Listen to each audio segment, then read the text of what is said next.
عزیزان گرامی، امامت کا عقیدہ ایسا عقیدہ ہے کہ جس کے اندر انسان میں بالکل بھی کسی بھی طرح کا انسان نیوٹرل نہیں رہ سکتا، بے طرف نہیں رہ سکتا. یہ نہیں کہہ سکتا کہ میں امام کے ساتھ بھی ہوں اور کسی اور کے ساتھ بھی ہوں، یا امام کے ساتھ ہو یا نہیں ہو.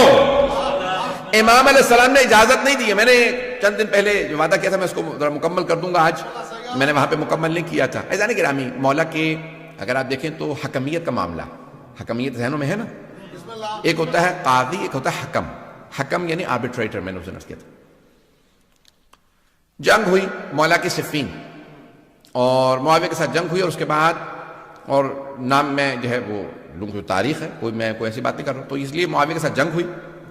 1.5 سال سے زیادہ جنگ جاری رہی، اور جنگ جب ختم ہوئی تو کہاں پہ ختم ہوئی؟ حکمیت کے معاملے، کہ جہاں جناب مالک اشتر بلایا گیا ان کو، اور پھر آپ کی ہی جو فوج سے لوگ بغاوت کر گئے، جن کو خوارج کہا جاتا ہے. خوارج انہوں نے کہا کہ ہم جو ہے وہ یہ جنگ نہیں کرتے، کیونکہ سامنے انہوں نے قرآن اٹھا لی ہیں نیزوں پہ. آج بھی بہت سے افراد صرف قرآن قرآن قرآن دکھا رہے ہیں اور کہتے ہیں کہ میں اہل بیت کو نہیں مانتے. عزیزان گرامی، جہاں پہ بھی کوئی بغیر اہل بیت کے قرآن کو مانے گا وہ قرآن سے بھی گمراہ ہو جائے گا، کیونکہ رسول خدا فرمایا گئے یہ دونوں ایک دوسرے سے کبھی جدا نہیں ہوں گے. قرآن اور اہل بیت کبھی جدا نہیں ہے. عزیزان گرامی، انہوں نے کیا کہ آج ہمارے ہاں تشیع میں بھی میں نے دیکھا کہ بہت سے افراد یہ القاب چلا رہے ہیں کہ وہ جو ہے کہتے ہیں کہ نہیں ہم اہل القرآن ہیں، حدیث کو بھی نہیں مانتے، کسی چیز کو نہیں مانتے، صرف اور صرف قرآن. یاد رکھیے گا، جو صرف قرآن کی بات کرے گا وہ لازماً گمراہ ہو جائے گا. عزیزان گرامی، اب یہ جناب امیر علیہ السلام کے سامنے ہوا معاملہ، انہوں نے قرآن اٹھایا، مولا نے کہا بھئی یہ قرآن لے لو، یہ جو دکھا رہے ہیں اس کا واسطہ دے رہے ہیں، جنگ جاری رکھو. کہا نہیں مولا وہ قرآن کا واسطہ دے رہا ہے. مولا نے کہا اگر وہ قرآن کو مانتا ہوتا تو میرے مقابلے میں کیوں آتا؟ اور مولا نے یہ جملہ فرمایا، کہا ھذا قرآن صامت وانا القرآن الناطق، یہ خاموش قرآن ہے، میں بولتا ہوا قرآن ہوں.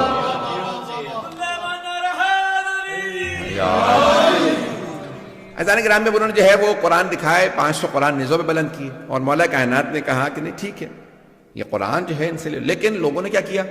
نہیں، مولا کی بات کو نہیں مانا، اور وہ قرآن کریم جو ہے وہ کہا کہ نہیں سامنے قرآن علی آپ معاذ اللہ قرآن کے مقابلے میں آ رہے ہیں. یہ جملہ کہا لوگوں، اور جملہ کہا میں دہراؤں گا استغفر اللہ ربی واتوب الیہ معاذ اللہ من ذالک، لیکن جملہ کہے بغیر میں نہیں رہ سکتا جو انہوں نے کہا تھا خوارج میں. اور میں پہلے سے توبہ کر رہا ہوں، لیکن وہ جملہ دہرانا اس لیے ضروری ہے تاکہ لوگوں کو اندازہ ہو کہ جو اہل بیت کو چھوڑ دیتے ہیں وہ کہاں تک چلے جاتے ہیں. اور انہوں نے جناب امیر کو مخاطب کر کے کہا یا علی اکفرت، یا علی آپ کافر ہو گئے. آج بہت سے لوگ کہتے تھے بھی شیعوں کو کافر کہہ رہے ہیں، ابے وہ ہمارے مولا کو بھی کافر کہہ رہے تھے. وہ کہہ رہے تھے یا علی اکفرت، یا علی آپ کافر ہو گئے، آپ نے قرآن سامنے موجود ہے اور آپ نہیں مان رہے. یہ انہوں نے کہا. عزیزان گرامی، اب جناب امیر علیہ السلام نے اس وقت پھر جدائی اختیار کی، وہ لوگ الگ ہو گئے، اور انہوں نے خوارج نے مولا کے خلاف اعلان جنگ کر دی. جب آپ کہہ رہے ہیں کہ یہ کافر ہیں تو وہ کیا کریں گے؟ کہا کہ ہم علی کے خلاف جہاد کریں گے. آپ نے کبھی زیارات پڑھی ہیں؟ آرام سے سن لیجیے گا، زیارات اس وقت میرے سامنے نظر نہیں آ رہی. زیارت میں آپ زیارت واسطے جملہ پڑھتے ہیں کہ کن پہ لعنت ہو؟ جو امام حسین کے قتل میں آئے، جنہوں کے خلاف جاہدت الحسین. کبھی آپ نے غور کیا؟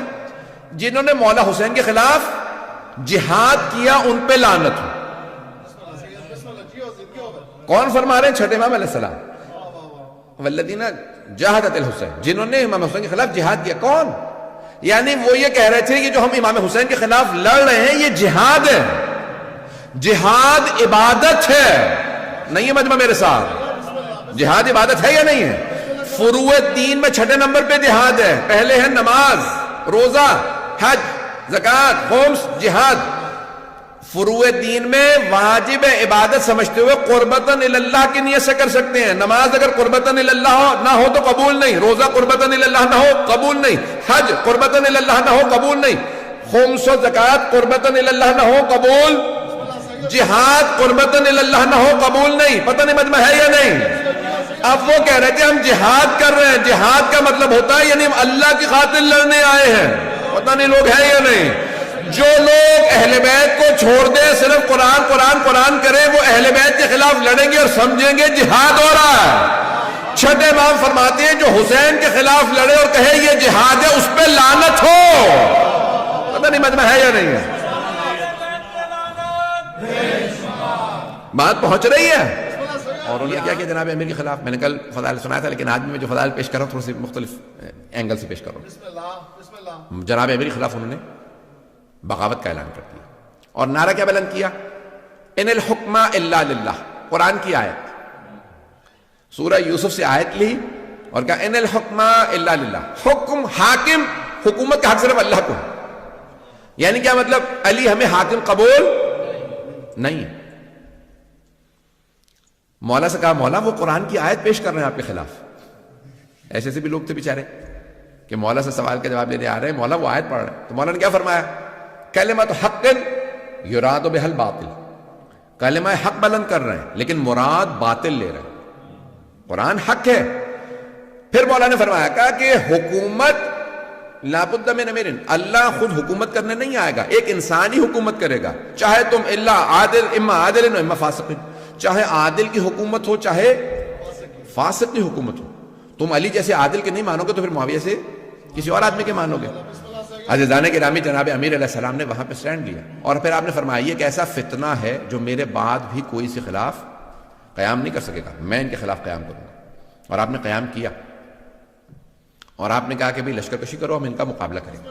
عزیزان گرامی مولا کائنات نے ایک مرتبہ ان کے خلاف جنگ کا اعلان کیا، اس کو جنگ کو کہا جاتا ہے نہروان۔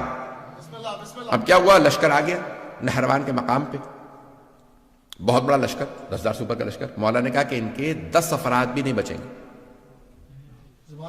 اور میرے 10 افراد بھی شہید نہیں ہوں گے۔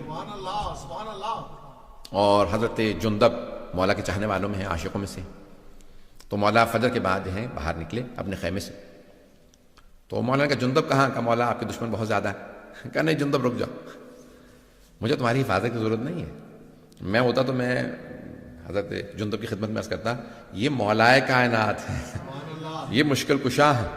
اب بہرحال عزیزان گرامی مولا کچھ فاصلے سے واپس آئے، اس کے بعد کہا کہ جندب کیا دیکھ رہے ہو؟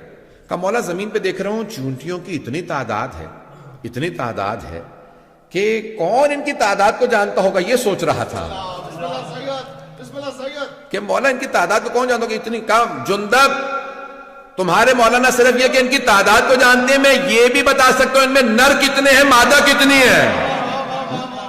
مولا کائنات کی پھر ایک مرتبہ جنگ شروع ہوئی اور مولا نے بتایا کہ کتنے لوگ آ رہے ہیں، اور جناب جندب کو کہا کہ جندب یہ جو پہاڑ دیکھ رہے ہو سامنے، اس کے پیچھے ایک لشکر آ رہا ہے، وہ بھی آئیں گے، حملہ کریں گے، وہی خوارج ہیں، وہی نہروان کے اس مقام پہ آئیں گے، مجھ سے بھی مقابلہ کریں گے، اور ان میں سے 7 افراد فرار کریں گے، 3 افراد کے ساتھ بھاگ جائیں گے۔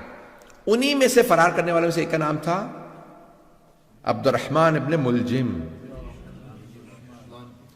جس کو یعنی ہمارے ہاں کہا جاتا ہے کہ جس قدر یعنی سب سے شقی القلب کہا ہے رسول خدا نے اس آدمی کے لیے کہ کربلا میں بھی آنے والوں سے زیادہ پتھر دل انسان یہ ہے، شمر سے زیادہ ملعون ابن ملجم، اور کہا جاتا ہے کہ اس کا نام لے کر کے جتنی ہو سکے لعنت کرنا اس کا بے انتہا ثواب۔ عزیزان گرامی مولا نے پھر جنگ کی، اور مولا جو ہیں وہ عام طور سے زمین پہ کھڑے ہو کے جنگ کرتے تھے، جو آئے مقابلہ کرے، جو مارا جائے، جو بھاگ جائے۔ واحد جنگ ہے جہاں پہ مولا نے فرمایا، کہا اس میدان سے کسی کو بھاگنے نہ دینا۔ یہ صفین کے لیے اور نہروان کے لیے لوگوں نے کہا کہ مولا نے صرف ان کے لیے کہا اس میدان سے جو بھاگے اسے بھاگنے نہ دینا، اس کے پیچھے اس کے مقابلہ کرنے کے لیے جانا اور اس کو وہاں مار دینا۔ کہا مولا کیوں؟ جمل میں آپ نے کہا جو بھاگتا ہے بھاگ جائے، لیکن یہاں پہ آپ فرما رہے ہیں کہ جو بھاگتا ہے اسے بھاگنے بھی نہ دو۔ کہا جمل میں لوگ ماں کا نام سن کے دھوکہ کھا کے آ گئے تھے، پتہ نہیں لوگ ہیں یا نہیں، سوچ رہے تھے شاید ماں صحیح ہو اس لیے دھوکہ کھا کے آئے تھے، انہیں نہیں پتا علی حق ہے، پتہ نہیں مجمع ہے یا نہیں۔ کہا اس لیے میں نے وہاں پہ کہا تھا جو بھاگے بھاگنے دو، دھوکہ کھا کے آئے، وہاں مسلمان تھے دھوکہ کھا کے آ گئے تھے، یہاں یہ منافق ہیں، کافر ہیں، اسلام کا لبادہ اوڑھ رکھا، کہ کوئی بھاگے اسے بھاگنے نہ دینا۔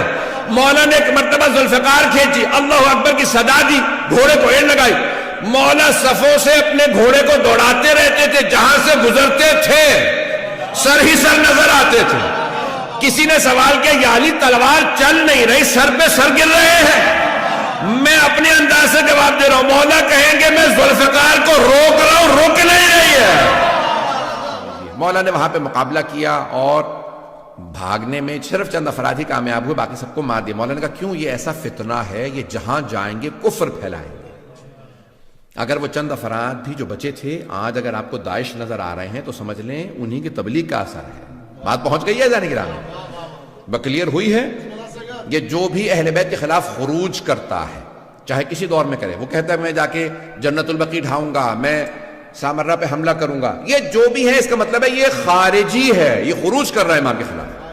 اور خوارج ہمارے تمام علماء نے کہا کہ وہ نجس ہیں، عین نجس، اخبث و انجس ہیں، نجس جانوروں سے بھی زیادہ۔ اس سے زیادہ کھل کے تو نہیں پڑھ سکتا ممبر سے۔